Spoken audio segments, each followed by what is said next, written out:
So yung guys, welcome back sa channel ko. Ako nga pala si Aquaman. At ngayon ay may masamang nangyari. So pagkatapos ko maligo, tinignan ko yung aquarium ko yung gabi. Ayan, kinain ng flower horn ko yung albino pleco ko guys. Bawal talaga may kasama ang flower horn guys. Bala ko pa naman sana kahit pangtanggal lumot lang kasi laging nakabukas yung ilaw neto.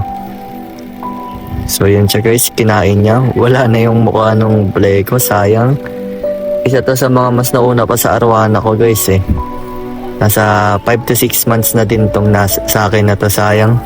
Pero hindi siya lumaki dun sa span na yun. Bumili kasi ako ng di lumalaking albino pleco para sa community tank pa nun, since maliliit lang sila. Ayan, pero ngayon baka bumili ako ng medyo mas malaki dyan para hindi na mamatay guys, sayang. Pero ganyan talaga, lesson learned po. Huwag na natin samahan to ng iba pang isda. Ako na talaga maglilinis na lang ng tank ng mga lumot. So yun guys, bago kukunin yan ng net, so lilinisin lang natin mabuti tong net. Yan, yan, linisin lang natin. Yan guys, pantanggal lang ng kung may mga nakadikit man na bakterya. So yun guys, huliin na natin to.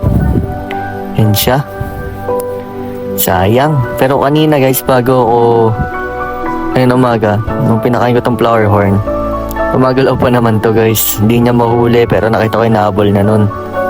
Sabi ko di na mahabol kasi nakatago. Pero ako paano niya na inabangan niya siguro guys. So yun, napunta sa likod yung pleco. Abangan lang natin umarap kasi wala akong mahabang net. Ayun, napunta na sa harap. Panin lang natin. Hit lang. Tayo magpahuli. Ayun, kuha na din. Yan, yan siya guys. Ito yung pleco. Namatay, sayang. Nung binili ko pala to guys, medyo mas maliit pa ng onti dyan. So lumaki naman siya kahit paano, pero hindi ganun kalaki. So yan, adjust lang natin ulit tong filter. So makikita nyo guys, nilagyan ko ng salamin kasi nung nasa gilid guys, kaninang hapon, nagulta ko, nabawasan yung laman ng aquarium ko. Yung pala tumatalsik or may tulo, kaya nilipat ko ng pwesto. So yan, pakain nila natin tong flower horn. Ayun, kinain. Yan, kinakain niya naman guys. Ganda tong pinapakain natin. Pampalabas daw ng kulay yan, sabi nun sa pet store. At niresearch ko naman, totoo naman guys.